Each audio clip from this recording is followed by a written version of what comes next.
இந்த முடிவு நான் மட்டும் எடுத்த தனிப்பட்ட முடிவு இல்லைங்க, நாங்க எடுத்த முடிவு.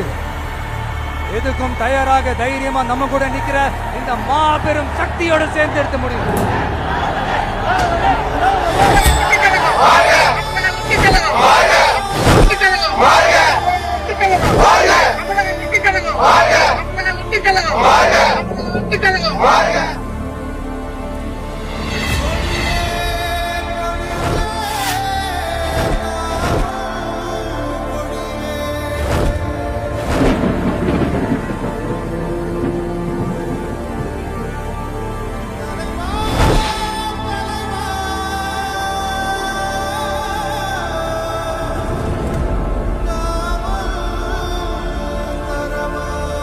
நம்ம தமிழக வெற்றி கழகத்தின் வழியா உங்களுக்காக உழைக்கணும்னு நான் வரேன்.